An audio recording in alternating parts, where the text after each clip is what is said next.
Welcome in, welcome in, welcome in. It's our Monday edition of On the Hill with Pat G and Sports Talk Radio. We're going to have a shortened version as Demetrius and myself. We have some business that we have to take care of. Has to be done in-house, but we'll be back with our full hour tomorrow. So we thought we'd open up the phone lines. It's a 30-minute show today. You can call us with any question, and you can do so by calling in at 479-601-7400. We'll get you into today's show with any questions you might have, recruiting, football, basketball, just doesn't matter. Contact us, and we'd love to talk. Or you can do so also by shooting some questions on our Facebook Live or YouTube live stream. Just send us any type of question that you may have. This is your show.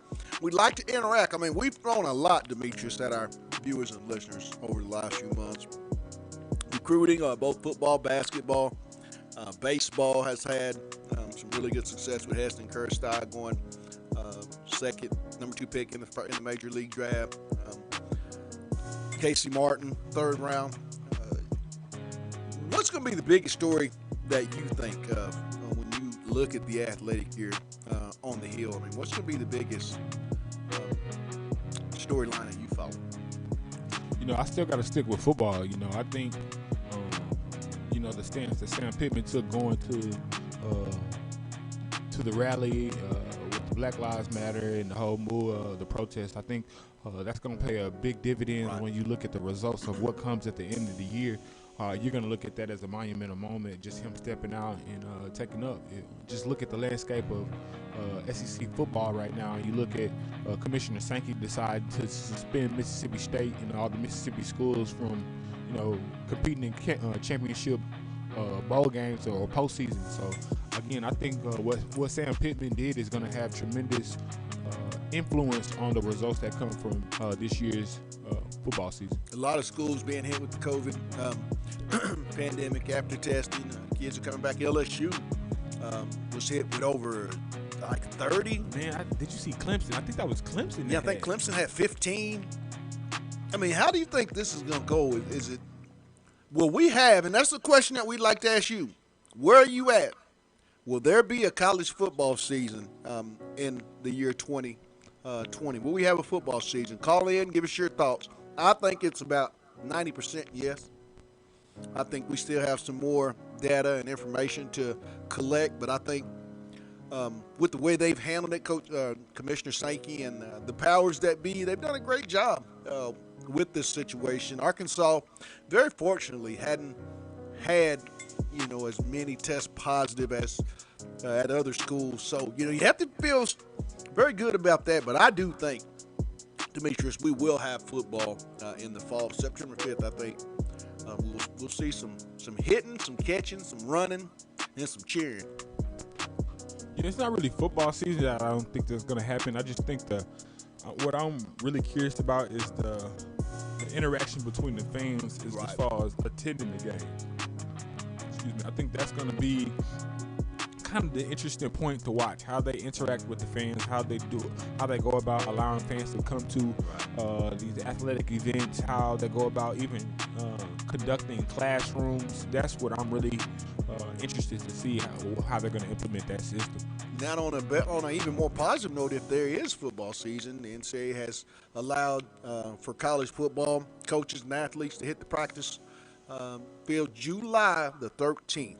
They're going to do an extended 6-week, kind of like the NFL OTAs, and I'm really big on this. I think this is going to be really huge, and I think Arkansas, and in particular the 4 new programs that have new coaches in place, I think they'll be able to benefit a lot more. I know we talked to Coach Pittman and Coach Browse, Coach Odom, and they've seen a lot of good feedback from the virtual classroom position meetings, but there's nothing like, Demetrius, than getting out on the football field and being able to move around in that setting and kind of get a feel for one another.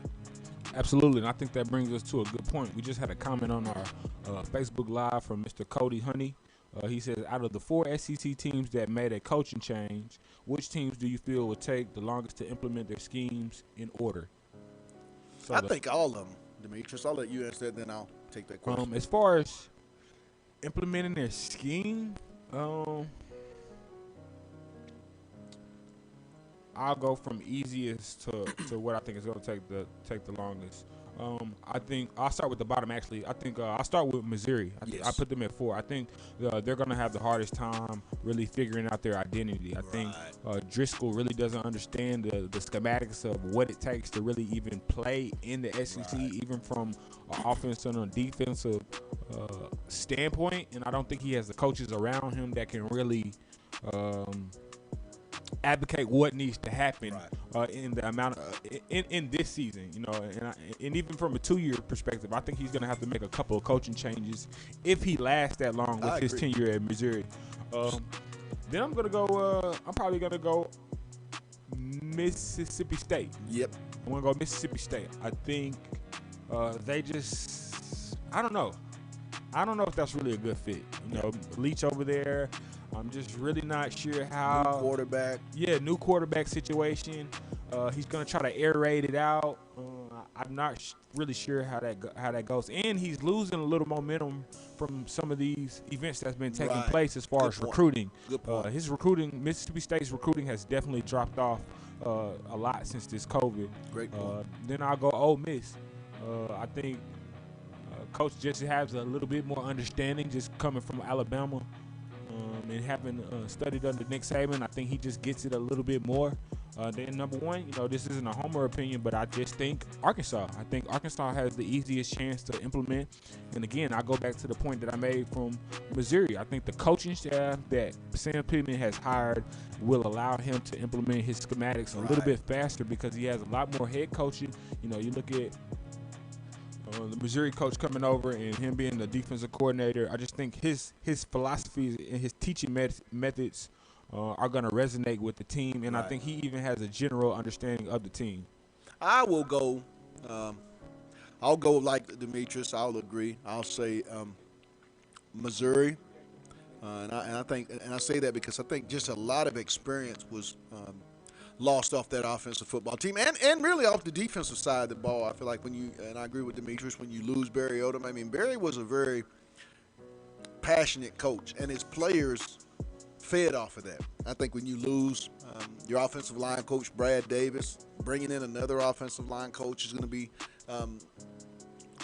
really something that I'm going to be watching. But when you lose as much as Missouri did, it is going to be hard offensively to come back and defensively to come back with the same type of aggression as you did the year before. And then I'll go like you. I've never been a big Mike Leach guy. I think this is going to end up probably being the worst of the 4 hires. I'm going to say he's number 3 based solely on name, and he has had some SEC time during his time at Kentucky. And then I'll go, and please don't get upset with me, fans, I'm going to go Arkansas. I think Arkansas at number 2, just the experience factor. I'll go the easiest one should be Ole Miss, because Ole Miss has a very seasoned quarterback. And when you look at these 4 programs, the only starting quarterback is the one that's going to return to Ole Miss, and I think that's going to carry a lot of experience. I mean, now mind you, Arkansas and Ole Miss have great offensive minds. Lane Kiffin is one of the elite ones, as is Kendall Browse, and I'm really going to be excited, Demetrius, when that game takes place this year here in Fayetteville. Those 2 really elite offensive minds, scheming against the other opposing team's defense. I think that's going to be real interesting. But I also go, wait a minute. When you do look at it, it could be a 1A, 1B. That's what with Ole Miss and Arkansas, because 14 starters back for the Razorbacks. I mean, they're going to be one of the more experienced as far as starters coming back in the whole SEC. And you look at Ole Miss's defense, right? They lose starting linebacker. He fell out early last year due to a leg injury in that Arkansas game.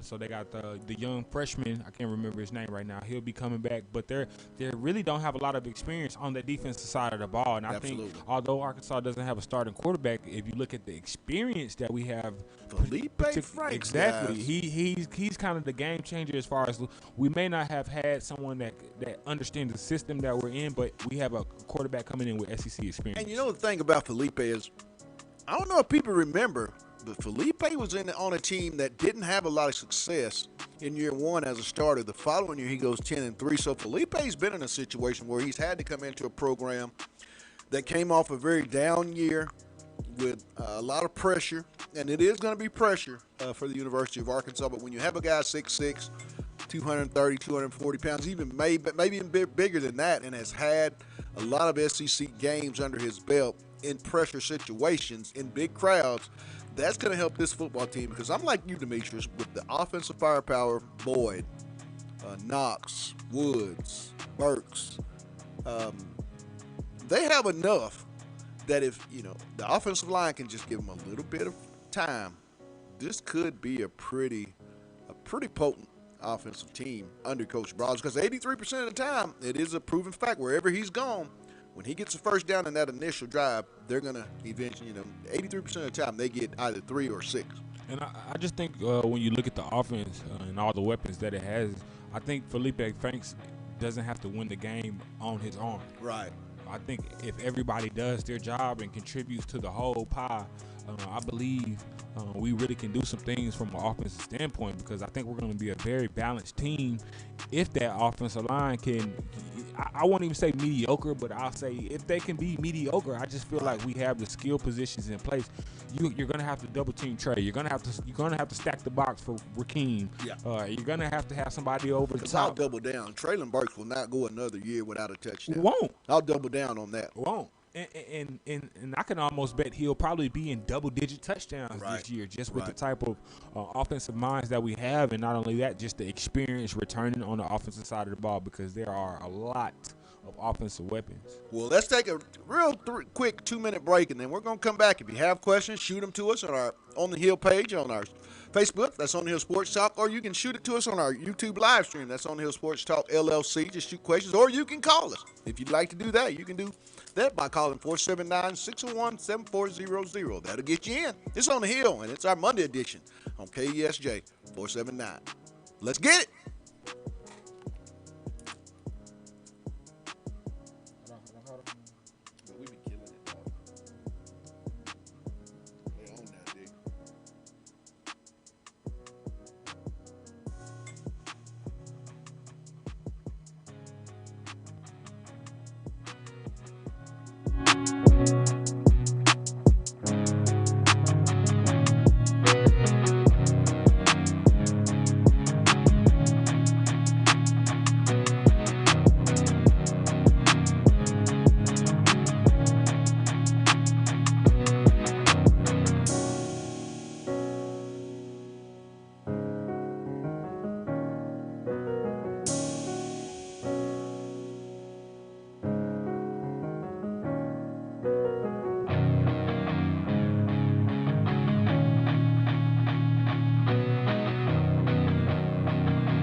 I can get some chicken and waffle.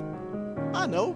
KDK's Chicken at 989 South Razorback Road. Get on down there and see Keith and Kathy. Get a plate of that love. And like they say on their building, it's not your mama's. The best chicken and waffles in the South. They even got chicken wings. And they got these things called loaded fries. I think you might want to get on down there. Meet me down there or see me down there. KDK's Chicken at 989 Razorback Road.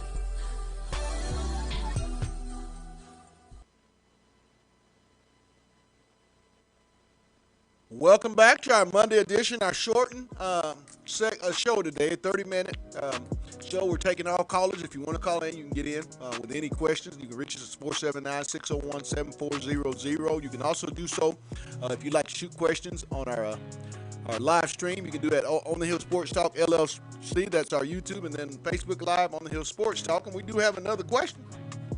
Also, too, we will be remiss, guys. We got to talk about the people showing us love. Lindsay and Associates with an office location in Fayetteville, an office location also too in Rogers. That's Locomotion. It's located just below the Northwest Arkansas Mall in Fayetteville. Corey Beck's Custom Painting, and the one we always talk about, KDK's Chicken. It's located at 989 South Razorback Road. Go see Keith, Kathy. Get some of that love. Like they say, it's not your mama's. The best chicken and waffles in the South. Meet us there or beat us there. That's KDK's Chicken down 989 South Razorback Road. But I want to go over as we have more questions. D, what we got? We got a comment / question from Nick Lee. He says, "Can't Casey Martin come back and play for Arkansas next season? Baseball is different than the other sports, but I'm not sure about the rules in the draft. What say you, Pat, on that?" I think he could. As long as you don't sign with an agent, you are still eligible for amateur status after 3 years, because in high school, if you don't come out, you have to be 3 years removed from high school, which is Casey's junior year. I don't anticipate Casey coming back. I feel like he feels like he has the talent to move to the next level. But, if he wanted to come back, as long as Casey didn't sign with an agent, that would definitely be clear that he would keep his amateur status. But once you sign with an agent, it's over. And my listeners, I think he has signed with an agent. I would like to see him come back, but, the guy's had a great career, and without question, he's going to have a fabulous major league career once he gets called up. It's interesting about the baseball team, just watching how, I hate to jump back on this subject, but diverse. Coach Van Horn has made the baseball team. I remember when it was maybe one African American on the baseball team, and that was maybe like 2011. So, I really want to say shout out to Coach, because I've really seen him, and I think he's always been progressive, but you see it from a recruiting and diversity standpoint. And Dave Van Horn, kind of like the Nick Saban, the John Calipari of baseball, where they're in a situation, their product is so good and so thought of at a high level by all the elite recruits that you get to cherry pick. And now you have Heston Kjerstad going number 2 in the draft.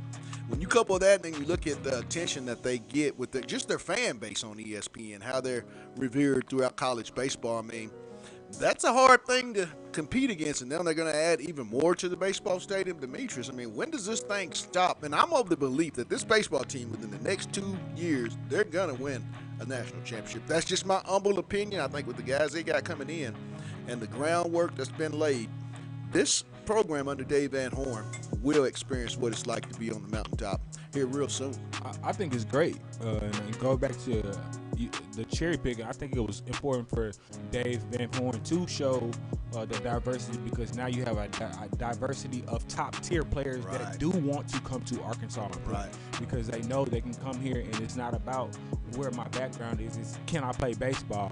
And not only that, can I go to the next level once I come to Arkansas? And I think they have such a brand now where they broke that stereotype of, we only have white baseball players here. No, we want baseball players. We want the best in the nation. We don't care what you look like. We just care about you putting on that Razorback jersey and playing for the University of Arkansas. And I think that's what it boils down to. You want kids, be it Arkansas or Lost Valley State, you want them to want to put on your uniform, live in your town, attend the university as a student as well as an athlete. And, that all plays into it. And that's why I think, I like so much that you hear Sam Pittman and that staff. And when we had our sit down with Barry Odom, and my question to Barry was, what do you look for in a prospective recruit to come to Arkansas? He basically flat out said it in a word: I want him to want to be a Razorback, first and foremost. If you have to beg a young athlete to come to your school, that's probably not the athlete. And at some point, you can almost bet, Demetrius, he's not going to be there past year 2. There will be a transfer at some point if you had to go through that situation. But you know what? Has it been 30 minutes? No, we can still go on. Let's keep going. Any more questions? I want to talk about, let's switch over to NBA. What do you think the NBA is going to decide to do with, starting back up the season? How do you think they're going to kind of implement that? I think they'll play. I think they're going to be in the bubble. But I do think they're going to play. Now, will all the stars play? Still yet to be determined. This COVID thing has people very cautious about coming outside and interacting with people. It is a very sensitive medical issue. But I think at the end of the day, with so many resources that the NBA has at its disposal to make sure that you continuously test these athletes, And let's face it, I mean, you're going to have some athletes that's going to get it. Just like when Arkansas or players came back, there's going to be some positive tests. I think that's just going to be something that the Players Association is going to have to sit down and decide. I mean, are they willing to go out and play the sport that they love at a high level? You know, I was reading online where they were talking about this was the perfect opportunity for a lot of the star players to go off and create their own league. What did you think about that? I agree. I think that could be I think that's a viable option. I mean, there's going to be a lot of new things to analyze because of this situation that we've been put. I mean, we're in very uncharted waters. I mean, I can't remember a time, Demetrius, where we've had no sports.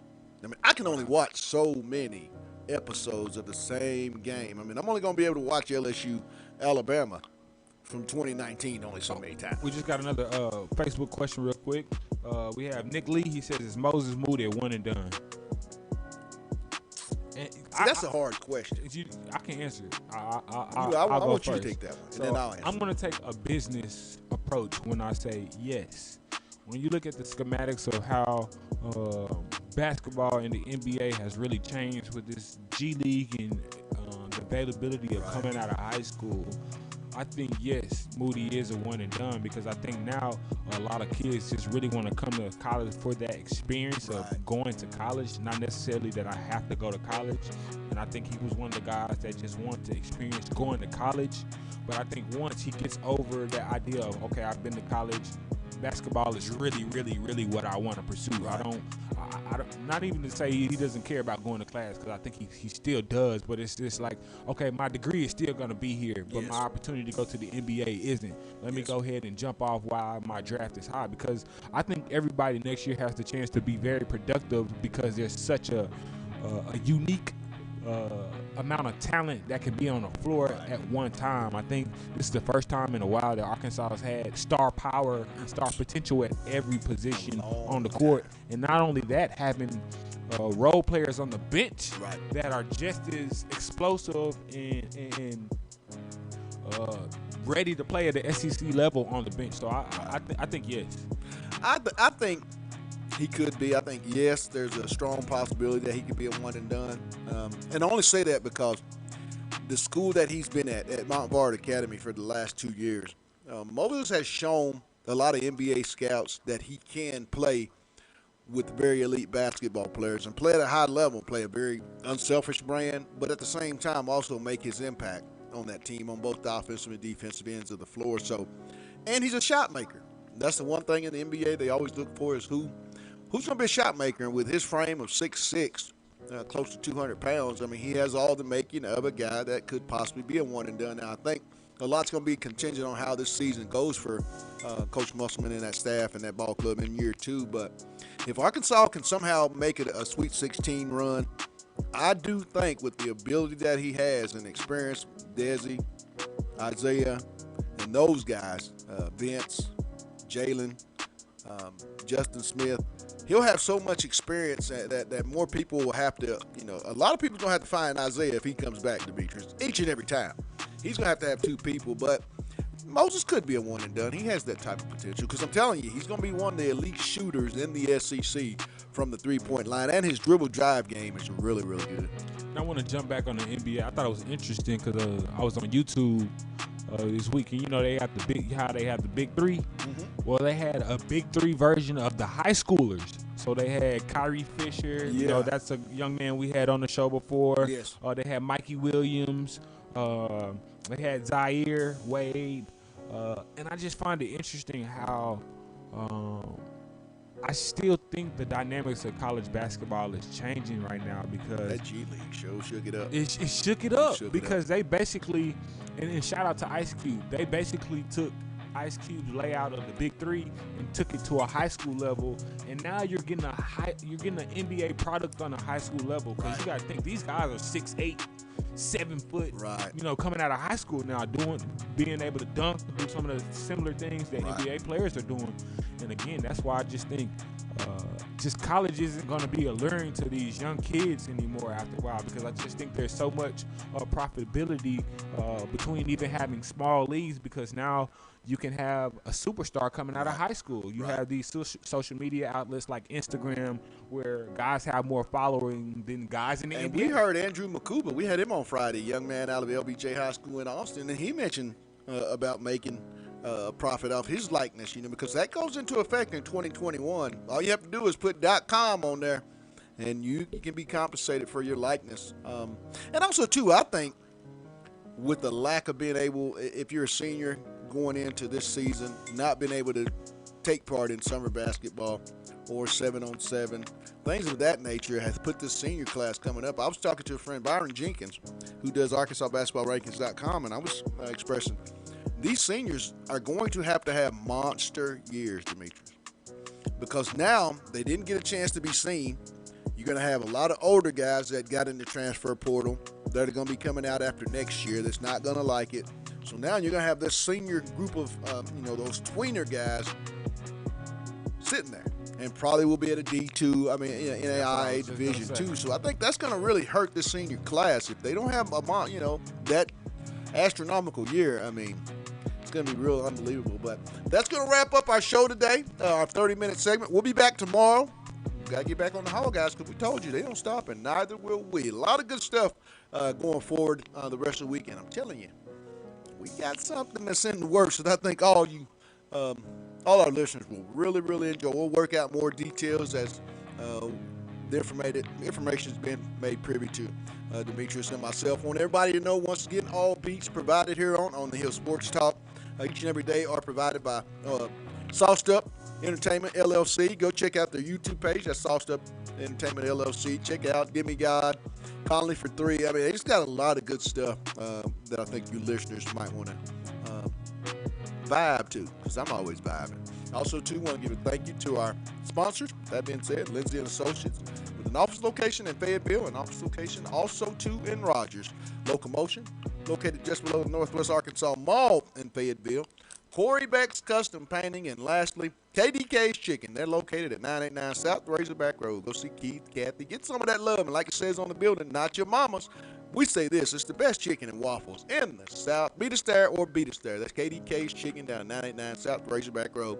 For my producer, Demetrius Johnson, and myself, great questions. Continue to view us.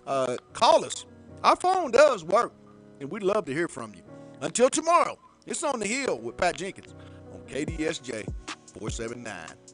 You guys have a blessed one. You know what I say. Let's get it. Baby God.